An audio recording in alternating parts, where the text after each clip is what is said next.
والعاقبة للمتقين ولا عدوان إلا على الظالمين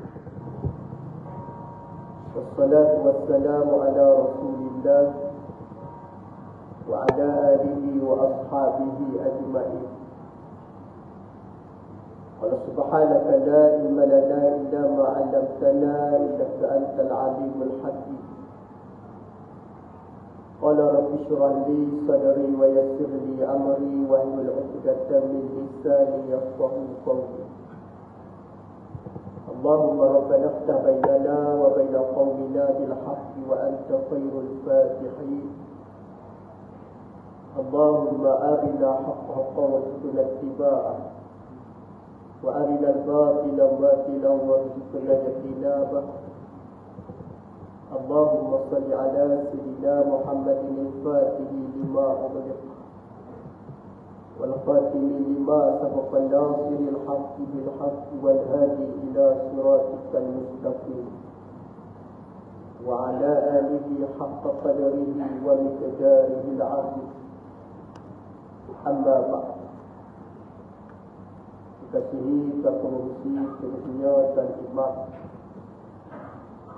Ajar kuasa para jemaah muslimin dan muslimat yang dimulia diberkati oleh Allah Subhanahu wa taala sekalian. Allahumma barik lana fi Rajab wa Sya'ban wa ballighna Ramadan. Ya Allah ya Tuhan kami, berkatilah kami dalam bulan Rajab dan Sya'ban dan sampaikan kami ke dalam bulan Ramadan insya-Allah.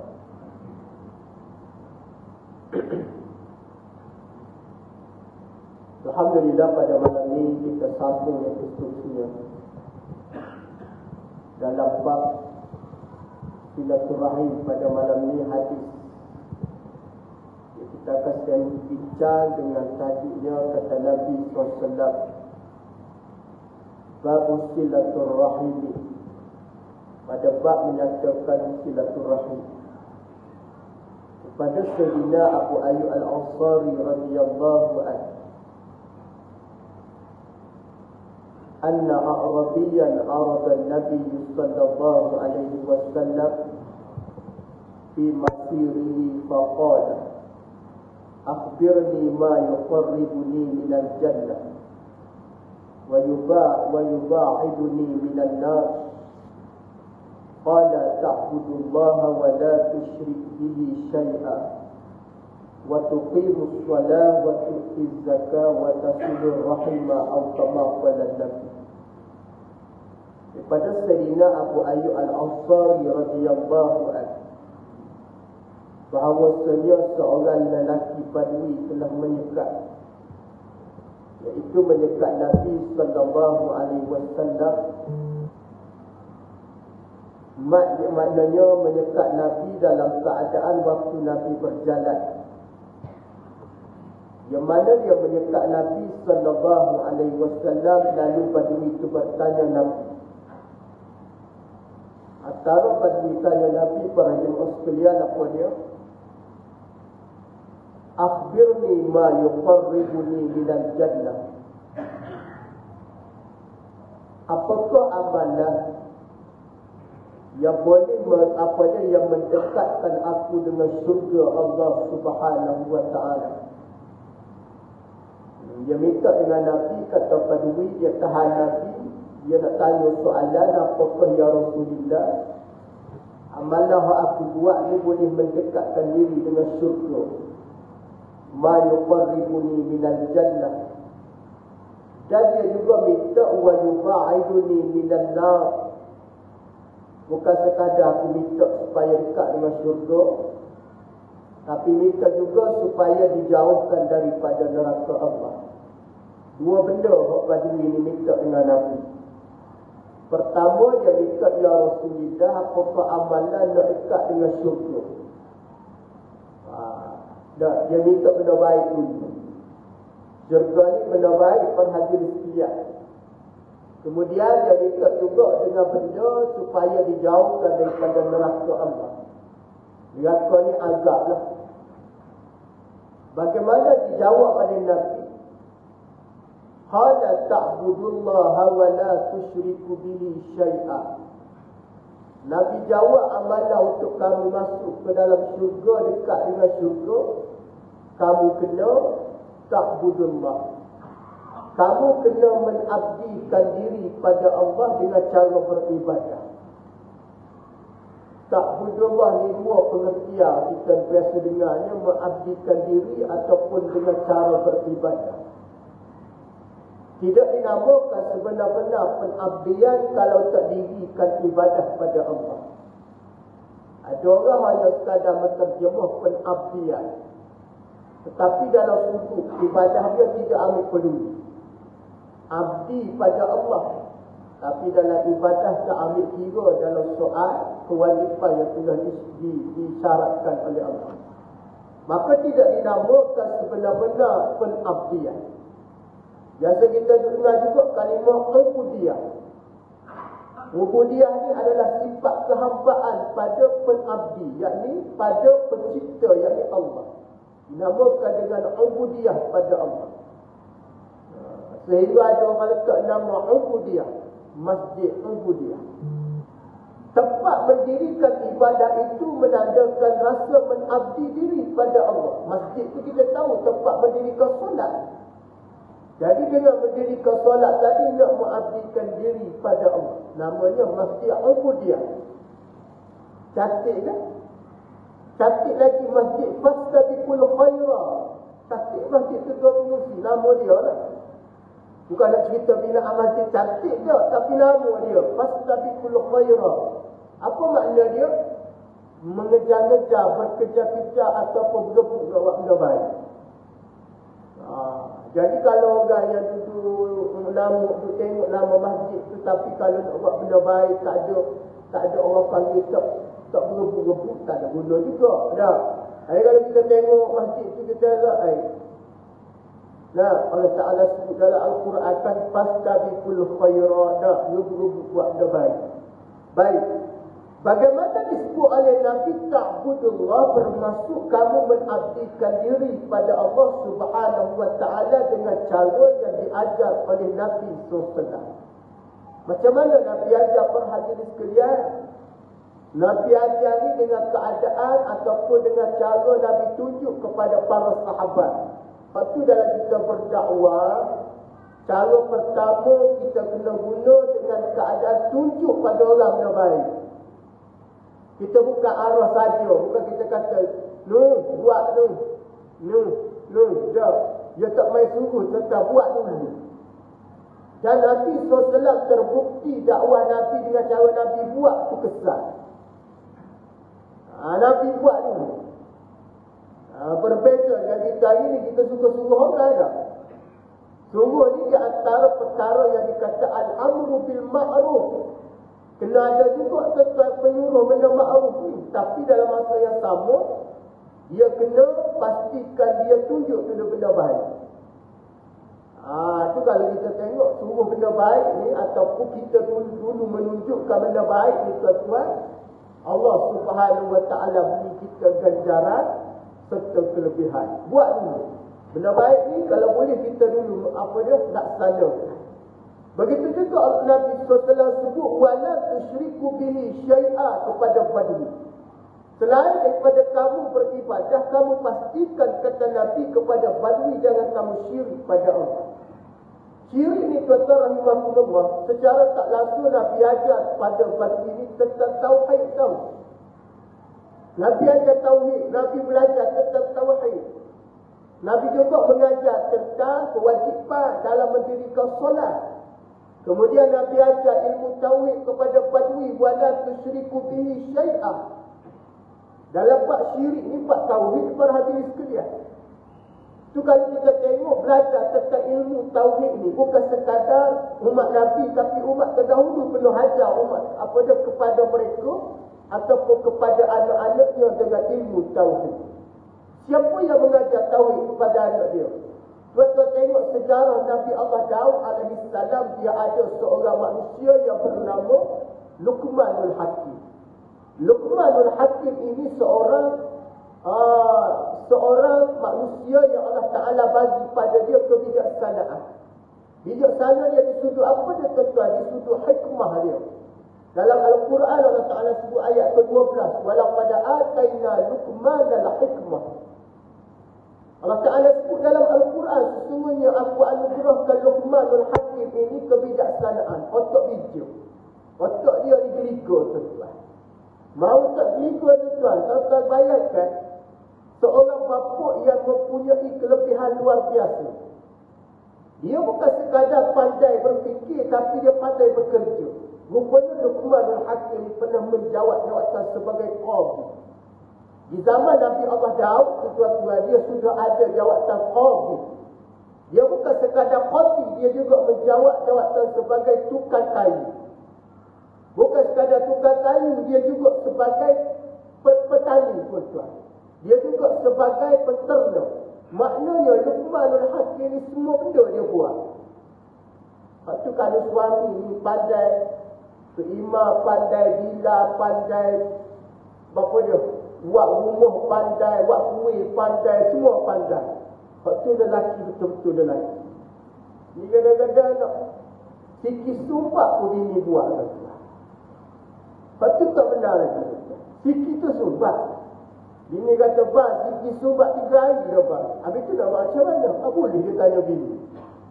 Sepatutnya buatlah sendiri, sama ada panggil orang ke apa benda tu. Semua tanya. Habis tu kita nak buat macam mana? Nak kata lepuh. Tapi Luqmanul Hakim semua benda dia buat. Bayangkan tuan-tuan, bagaimana Allah Ta'ala memberi keistimewaan pada dia, umurnya panjang. Kita tahu berapa umur dia? 1000 tahun, tuan-tuan. Luqmanul Hakim 1000 tahun umurnya. Dia pernah berguru dengan Nabi Allah Daud alaihissalam. 1000 tahun panjang, tuan-tuan. 100 tahun pun tak lama. Adalah seorang kurang 2 tahun 100, tuan-tuan. Tu seorang tu kita tahu dia dulu orang kita tak lama. 80 kadang-kadang. Ya, 90 jarang-jarang. 100 orang ibu-ibu. Tak ada, tuan-tuan. Bayangkan 1000 tahun. Tapi tak pelik kata umat dahulu. Tengok Nabi-Nabi dia orang umur berapa kan. Tapi nak katanya, Luqman ni umurnya begitu panjang. Ya, dia juga antara bapa yang cukup-cukup ambil berat tentang solat. Dalil dia, ya bunayya aqimis solat. Wahai anak kesayanganku, kamu jangan lupa mendirikan solat. Hak ni jawab kepada orang-orang bertanya ni. Ada orang kan dia tanya, umat terdahulu semaya tak? Semaya. Mana dalil dia semaya? Ya bunayya aqimis solat, kata Luqmanul Hakim. Wahai anak kesayanganku, dirikan solat. Maknanya Luqman tu umat Nabi Allah Daud. Dia tak bukan umat Nabi. Umat Nabi Daud alaihissalam. Maknanya zaman Nabi Daud tu solat dah ada. Baik. Ada orang kata umat terdahulu tidak belajar tentang tauhid. Siapa kata tak belajar? Siapa kata mereka tak belajar tentang ilmu untuk kenal Allah? Dalil dalam Al-Quran, ya bunayya la tusyrik billah. Wahai anak kesayanganku, kamu jangan syirik pada Allah. Itu Nabi Allah, itu Luqman. Kau sebut dalam apa dia ajar anak dia yang Allah Ta'ala rakam dalam Al-Quran. Maknanya tuan-tuan, belajar tentang tauhid ni bukan umat Nabi sahaja. Luqmanul Hakim pernah ajar anak dia tentang ilmu tauhid kepada anak dia. Nak cerita ilmu tauhid ni bukan ilmu baru, tuan-tuan. Ilmu dah lama. Ilmu turun-temurun daripada Nabi-Nabi dahulu lagi. Begitu juga ilmu tentang hukum hakam. Seperti mana yang berlaku kepada Nabi anak Nabi Allah Adam alaihissalam, Qabil dengan Habil.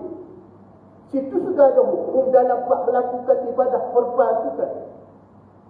Ya Allah Ta'ala sebut dalam Al-Quran tentang kisah anak Nabi Adam alaihissalam, Qabil dan Habil.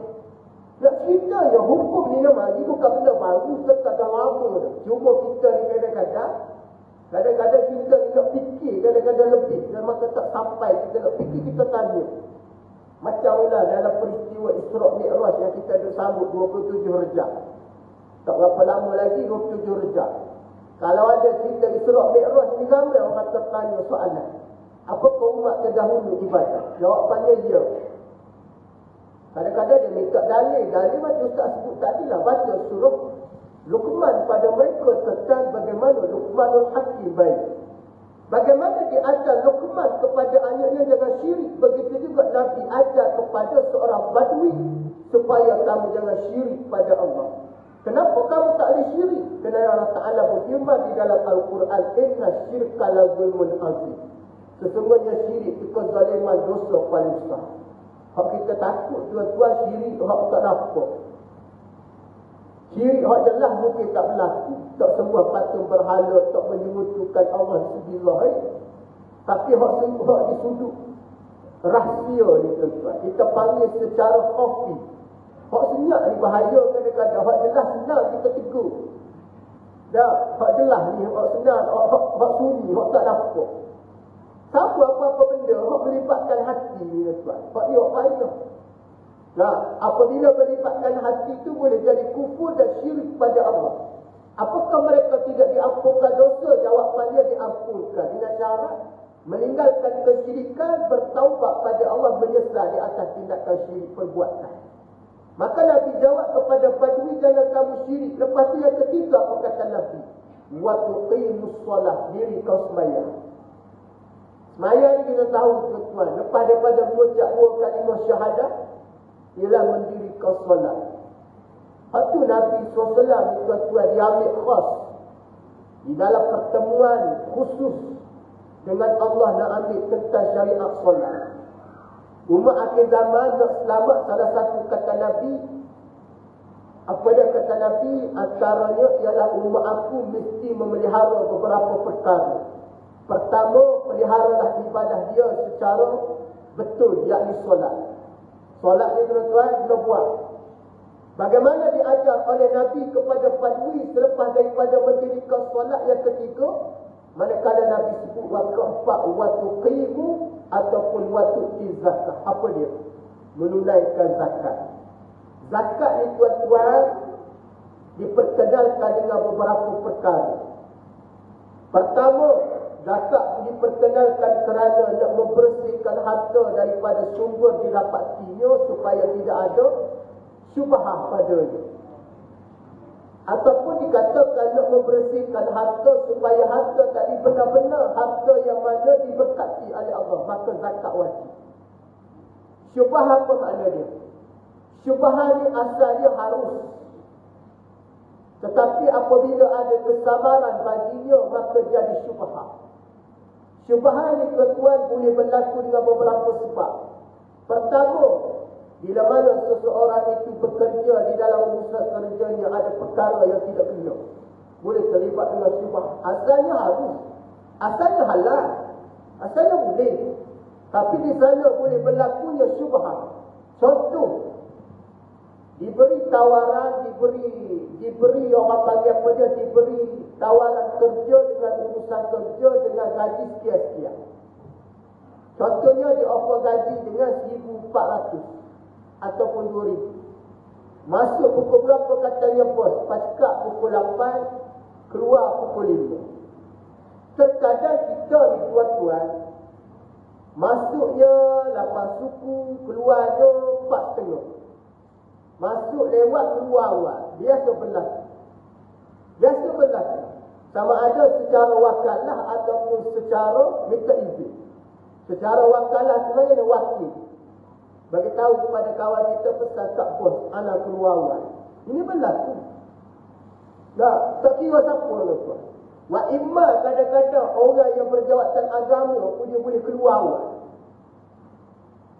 Lepas tu kadang-kadang kita mahal kadang-kadang orang kata tak. Kadang-kadang masih lari di kuliah Zuhur. Lari di kuliah Zuhur tuan-tuan. Apabila lari di kuliah Zuhur, pun tanya, mana ustaz tak ada tak pejabat? Kata kawan ni, ustaz keluar, katanya ada urusan. Katanya apa urusan apa? Dia kata nak pergi bank. Dia kata ya kau nak pergi bank. Cik molek kau, tengok dalam live FB duduk ceramah. Nampak tuan-tuan? Hak tu bagi orang bekerja. Ini pengalaman. Pasal ni memang tak kerja dengan orang. Kita tak terikat sangat dengan orang. Apa yang berlaku?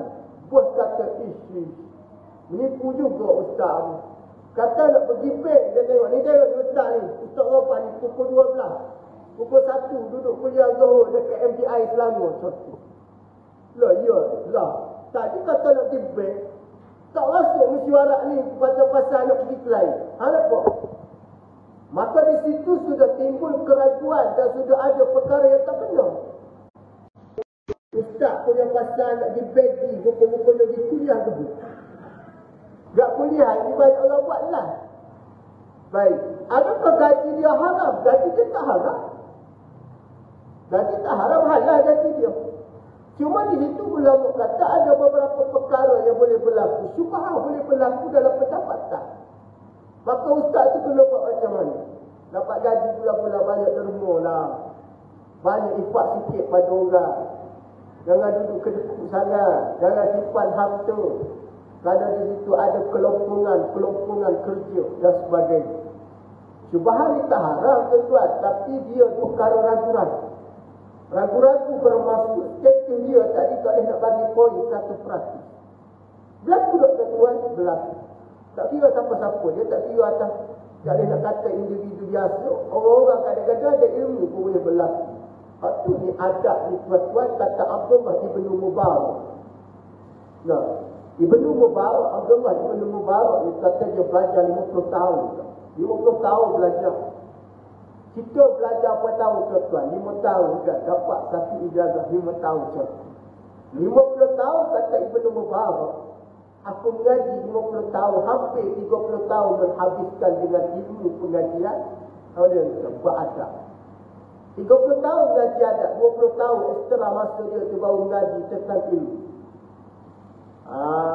Tuan, dia pernah pergi ke satu kelas pengajian Imam Malik bin Anas. Mazhab Imam Malik. Dia pernah minta izin tuan-tuan. Dia nak masuk kelas Imam Malik. Abdullah Ibn Mubarak dijumpa dengan Imam Malik. Dia kata, wahai guru, izinkan aku menyertai kelas kamu. Nak ceritanya dia jujur tuan-tuan. Adab dia dengan guru cukup hebat. Kata Imam Malik, silakan, tak ada masalah masuk.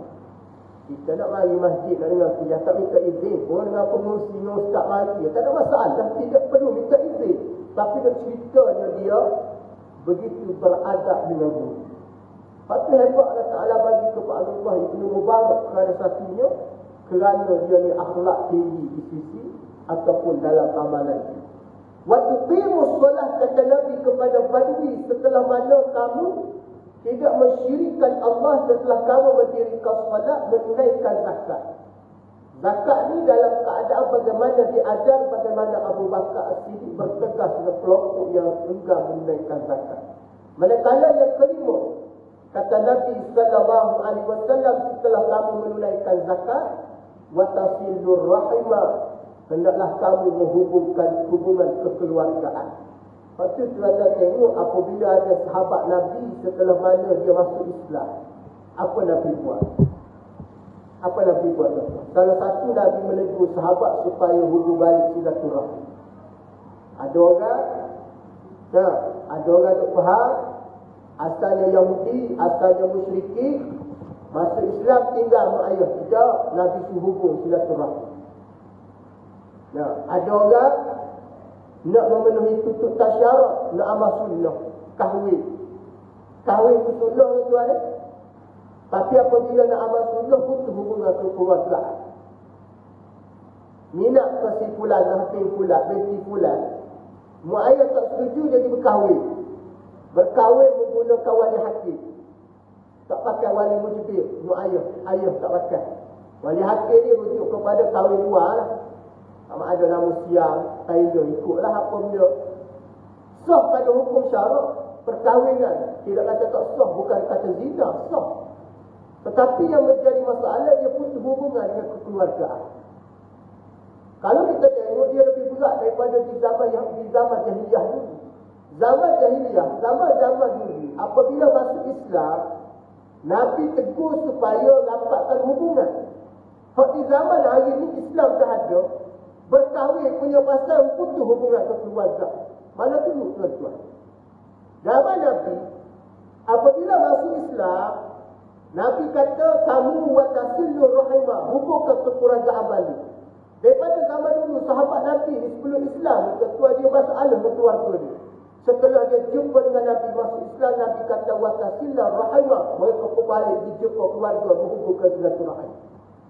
Hak ni apabila diajar oleh Nabi Islam, tadi dia menyampur, bukan memutus. Tetapi yang berlaku hari ini, Islam hari ini memutuskan. Berkahwin kuasanya menyampur hubungan.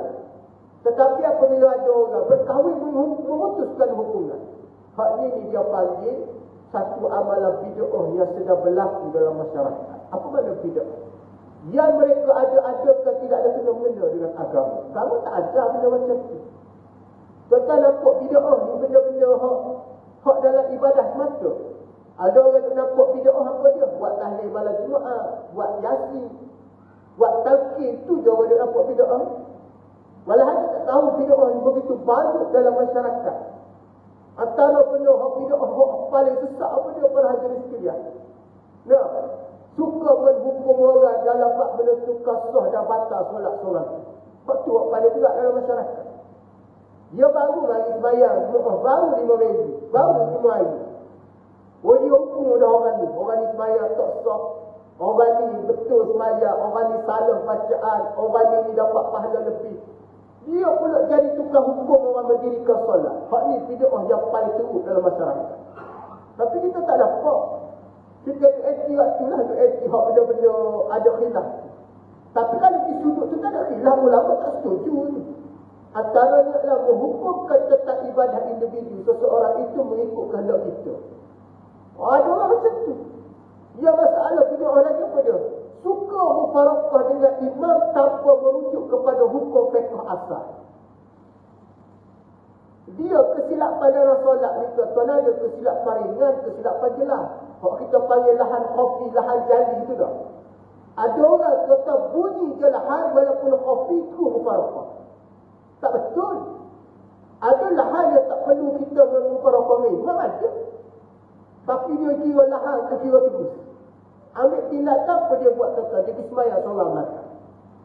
Walau imam buat benda sikit, dia kesilapan. Dah, patut ulama fiqh sebut. Kesilapan pada imam bukan jahil imam, tetapi nak beri ilmu pada makmum. Betul ke tuan? Silap pada imam bukan jahil imam, tapi ilmu pada makmum. Ambil contoh, imam terlupa nak baca doa kunut. Nak tengok makmum ni sejauh mana ada ilmu. Kalau makmum ada ilmu, makmum tak akan mufarakah solat tersebut. Walaupun imam tak baca doa kunut. Kalau makmum tahu kunut tu sunnah. Tapi kalau makmum tak ada ekstrim ataupun dia melampau-lampau tentang amalan sunnah, imam tak baca kunut tu mufarakah buat sembahyang subuh lain. Sedangkan dia tahu perkara itu adalah perkara sunnah, bukan yang wajib. Yang wajib sekalipun bila mana imam buat kesilapan bukan tiga mufarakah, ada kaedah nak tegur dia kan. Tapi ada orang dia hukum terus. Yang paling sesat bid'ah lagi, memecahkan ataupun orang panggil mengasihkan diri daripada berjemaah ini bid'ah paling sesat sekali dalam masyarakat. Kenapa tak disembahyang surah tu? Tu tak boleh pakai ke imam situ, jemaah dia tak boleh pakai. Habis tu kita pergi sembahyang tak khusyuk sana. Macam mana nak khusyuk? Dah lah imam baca kuat, speaker kuat, jemaah pun kuat juga baca. Alhamdulillah kita ada kaedah boleh nak supaya tak ganggu solat kita. Tapi kaedah kita ambil keputusan tu untuk pergi jemaah. Hak tu bid'ah sebenarnya. Tapi orang tak nampak, orang tak nampak hak khilaf. Hak khilaf baru masuk.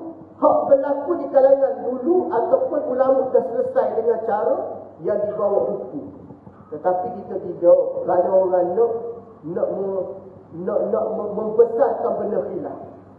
Itu kan Nabi sebutkan ikhtilafu ummati rahmah.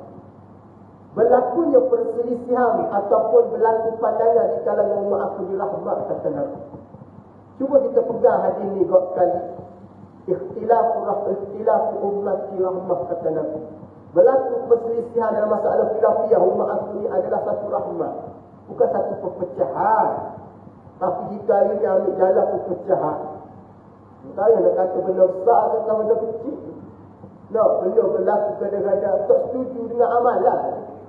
Tak setuju dengan amalan wirid, tak setuju dengan amalan. Ada orang tak setuju tak baca surah An-Nur lepas Isyak. Menyalahi sunnah Nabi secara terang-terangan. kalau Nabi menamalkan suratul Mulk sebelum tidur. Betul? Betul tak nafikan? Betul, Nabi memang sebelum tidur Nabi suka baca. Nabi tidak ajar kepada sahabat baca berjemaah. Betul?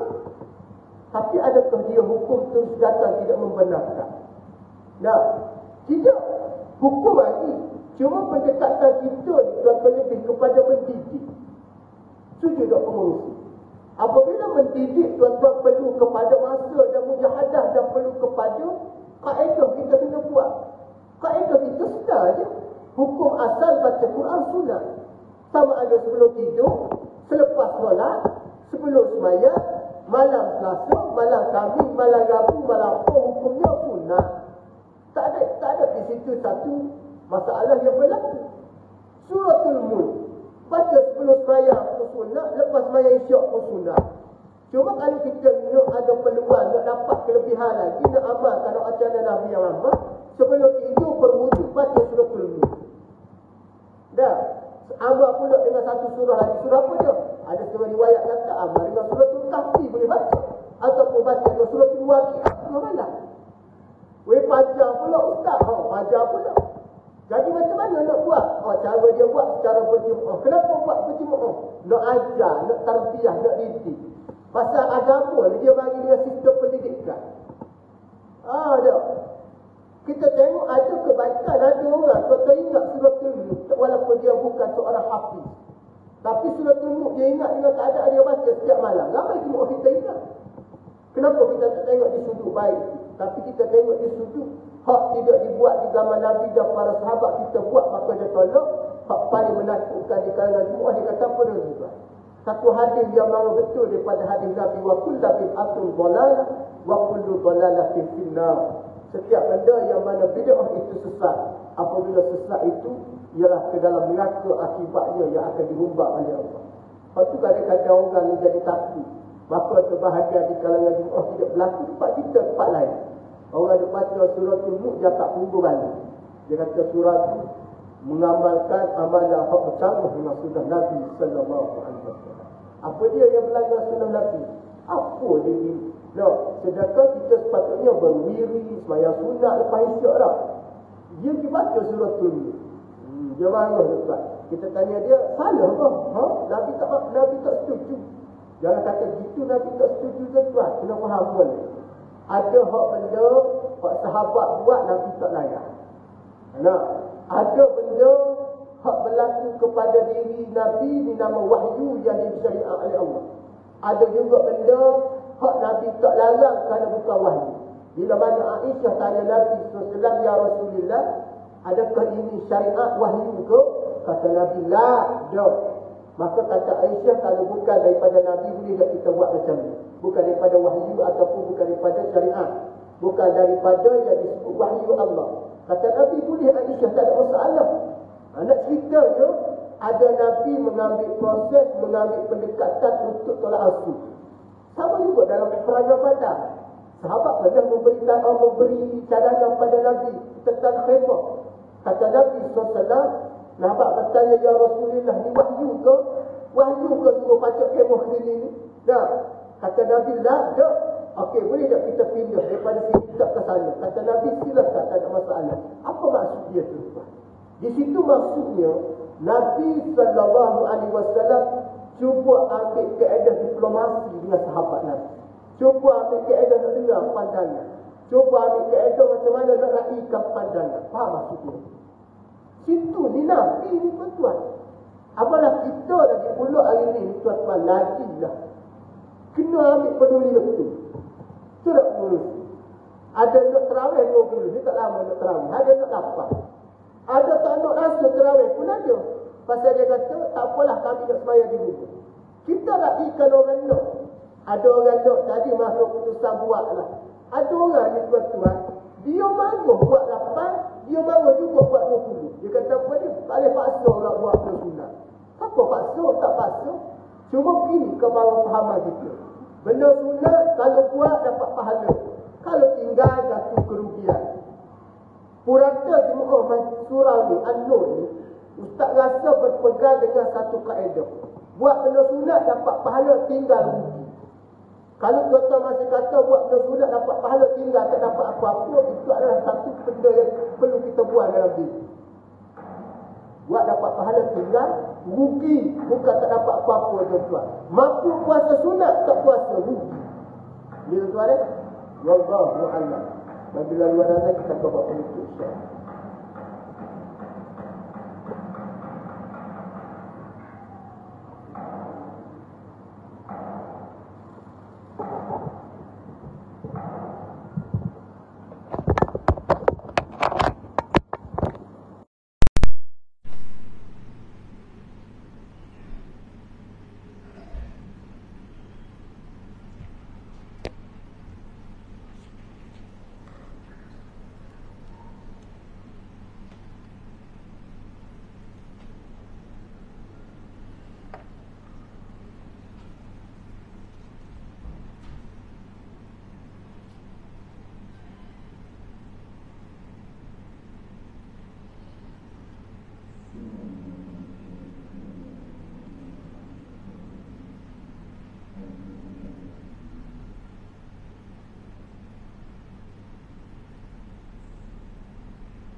Allahumma salli ala Sayyidina Muhammad. Allahumma rabbah.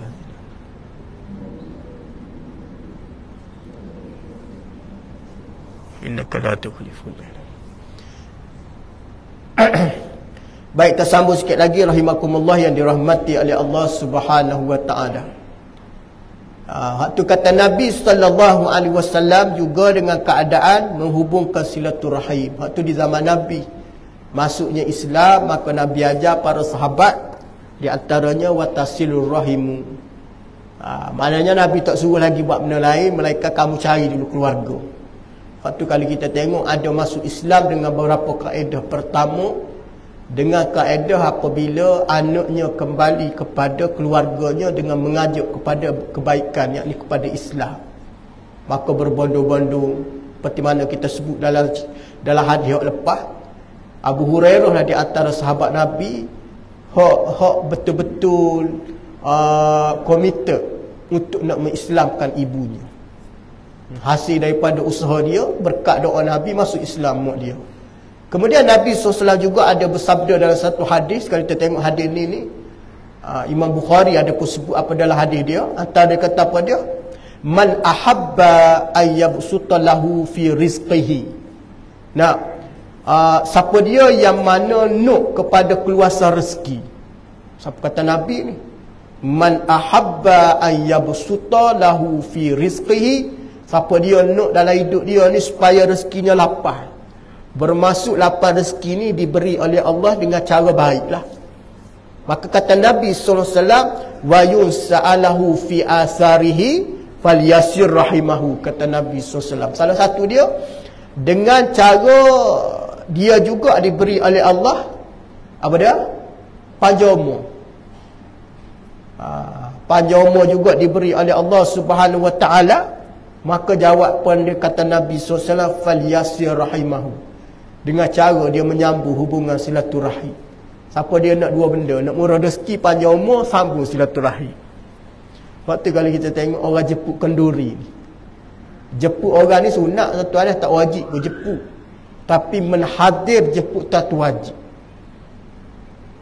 Waktu tuan rumah tu dia buat apa dia, jemputan atas talian, hadir ke tidak. Jika hadir tulis berapa orang. Tuan-tuan tahu tak kenapa? Tu dia nak buat bajet peruntukan, tuan-tuan, nak buat bajet. Cuba kita jenis nipu. Isi titik memang tak nak pergi dah, hadir nak isi. Tulis situ hadir. Kena jemaah ni pakat tulis hadir semua. Sampai hari kejadian, seorang pun tak bagi. Apa berlaku, tuan-tuan? Berlaku di situ beberapa perkara yang tidak dibenarkan oleh agama. Pertama, membazir. Bazir kufur dah berlaku. Nah, biasa surau ni 2 ekor kambing tak cukup tau. Kalau buat ceramah perdana, mau 3-4, kalau golek 5 lah. Biasa 5. Tiba-tiba satu malam nak buat Isra' Mi'raj ni 27 Rejab.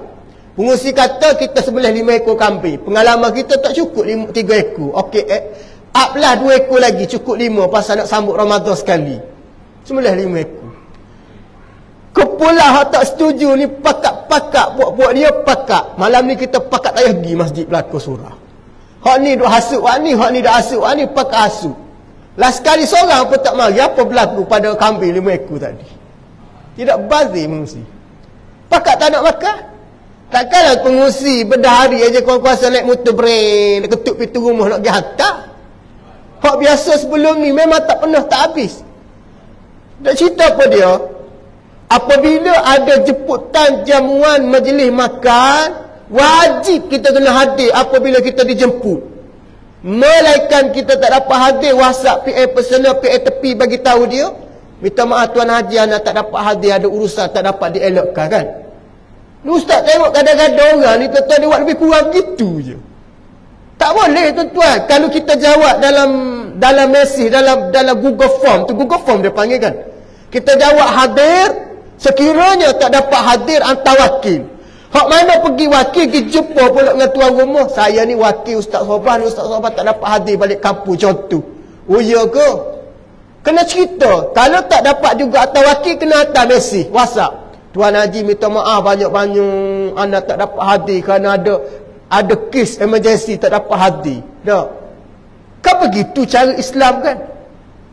Kenapa cara begitu? Kerana Nabi sebut 2 benda ni kalau kita buat, Allah Ta'ala berikan rezekinya luas, Allah Ta'ala panjangkan di antaranya umur dengan menyambungkan hubungan silaturahim. Al-Imam Nawawi rahimakumullah, apabila menterjemah ayyabsuta lahu fi rizqi, kata Imam Nawawi pada, maka menurut pandangan dia ialah Allah Ta'ala jadikan harta dia tadi barakah, kata Al-Imam Nawawi rahimakumullah.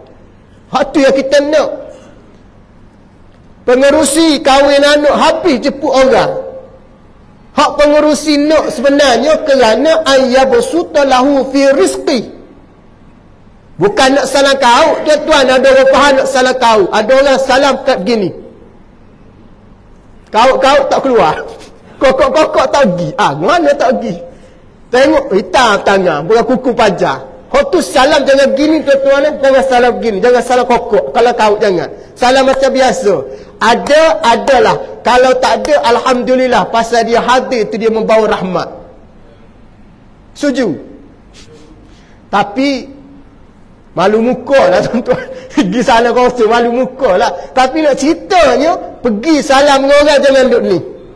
Yang kedua, Haji Razak, jangan menasingkan duit dalam envelope orang bagi tu. Oh, ni tengok ustaz mari ni. Pasal kenduri ustaz Babah dulu anak dia, aku pergi aku bagi 100. Dia mari ni kenduri anak kita, kita tengok duit ustaz bagi dia petaklah poket lain. Hak tu poket baju banyak, ada baju sini, ada baju tadi, dia petaklah poket. Kenapa dia buat gitu? Dia nak tengok berapa bagi sama dengan dia. Hak jenis buat kenduri macam ni kata Nabi sallallahu alaihi wasallam, dia tak termasuk falyasir rahimahu. Bukan nak sambung silaturahim sebenarnya. Kerana nak salah kokok dia bagi. Kalau jenis lagu ni buat kenduri tuan-tuan, takkan dapat dua benda ni. Muslimat kalau kenduri kahwin anak, jangan duk tanya lelaki, jemput VIP apa orang apa? Katanya suami, jemput biasa je lah. Jemput ramai apa? VIP paling kurang 200. Kalau jemput jemaah masjid surau RM10, RM5. Kadang-kadang tangan kosong, RM10 bawa 2 keluarga, kadang-kadang habis anak cucu pergi. Rugi ada je ni begitu. Tuan-tuan muslimat jangan. Pergi datang dia kerana apa dia? Tuan-tuan rahimakumullah, kerana dia datang tadi falyasir rahimahu, nak hubung silaturahim. Apa kita dapat? Allah Ta'ala beri kita di antaranya ialah panjang umur. Panjang umur tu hak kita nak. Yang kedua, Allah Ta'ala melapangkan rezeki kita. Boleh cucu solehah. Anak kita tak ada pun hafiz. Tiba-tiba cucu jadi hafiz. Allahu Rabbi. Anak kita ni tak ada lah ustaz. Kahwin dengan ustazah. Ada kawan ustaz ni, dia kata arwah ayah dia dulu nak suruh dia jadi ustaz, tapi dia tak minat ustaz. Tapi ayah dia ni memang bagus, dia minat kecenderungan anak bagi ke mana kan, jadi engineer tu. Kebetulan dia selalu pergi masjid surau, kuliah zuhur, kuliah duha. Pengerusi surau apa kata, anak kerja kat mana? Kerja ada kilap. Ada bakar ke? Dah ada isteri? Tak ada lagi. Kuat kira lebih kurang kahwin dengan anak saya lah. Kata anak Tuan Haji bidang agama ke bidang akademik. Anak saya balik Azhar, tapi agak promo sikit, 28. Orang balik Mesir tu biasa kahwin kat Azhar, 23, 24 kahwin dia. Kalau boleh balik Malaysia tu, hak balik anak daripada sana seorang, 23. Itu biasa tu kan, kalau belajar Timur Tengah kahwin sana tu biasa sana. Sebab jimat. Kalau sana jimat tu kan. Hello je belah wali sini setuju kahwin ramai-ramai sana. Bawa mahal gitu. Kahwin ni tuan-tuan, masya-Allah tabarakallah. Dia lah belajar Azhar, ustazah pula hafal Quran hafizah. Dengan izin Allah dia ada anak 3 orang lelaki. Semua jadi hafiz. Bayangkan tuan-tuan. Tiba-tiba dia cerita 20 tahun kemudian jumpa, kata Syekh, kerja kat mana? Kita sebut semua anak, bini anak hafizah, hafiz Quran. Bukan nama hafizah, hafal Quran lah, hafizah ada panggil. Anak pun 3, anak-anak hafiz 3-3. Macam mana boleh berlaku? Mungkin berkat doa arwah mak orang tua dia dulu. Sebab dia nak jadi ustaz, dia tak nak. Ayah dia suruh, dia tak nak. Tapi Allah Ta'ala bagi betul. Apa amalan dia? Rupanya kata Al-Imam At-Tabari, siapa dia yang suka menghubungkan falyasir rahimahu, dia bukan bermaksud dengan nasab keturunan tau. Imam Tabari kata mana-mana orang menghubungkan silaturahim dengan orang bukan daripada nasab yang boleh terima harta pusaka. Contohnya Ustaz Sabah dengan Haji Razak, tak ada nasab keturunan pun, memang daripada Nabi Adam AS, tapi nak cerita tak ada boleh terima harta pusaka. Tapi kenapa boleh kena tadi? Kenapa ngurusi? Kenapa? Kerana falyasir rahimahu, menghubungkan silaturahim tadi. Maka Allah Ta'ala bagi apa tuan-tuan? Pertama, Allah Ta'ala bagi keberkatan, rezeki berkat. Yang kedua Allah Ta'ala panjang umur. Alhamdulillah tahun ni 41 Jirazak 41. Ada sahabat kita umur 30 lebih meninggal pun ada. InsyaAllah mudah-mudahan sampai Ramadan pada tahun ni, InsyaAllah. Masa kita nak bertemu dengan Ramadan. Tapi nak ceritanya, kita buat silaturahim sambung tadi bukan matlamat kita untuk nak meraih, kita kata apa, pujian orang, bukan. Tapi yang matlamat kita nak kerana kita nak supaya Allah Subhanahu Wa Taala beri kita ganjaran beberapa pahala. Salah satu keistimewaannya, Allah Ta'ala lapangkan hidup kita, murah rezeki. Yang kedua, Allah Ta'ala panjangkan umur. Kenapa perlu panjang umur? Imam Nawawi kata panjang umur perlu ni kerana Nabi sebut matala umuruhu wa hasuna amalu. Siapa dia panjang umur, pada umur yang panjang baik amalan dia.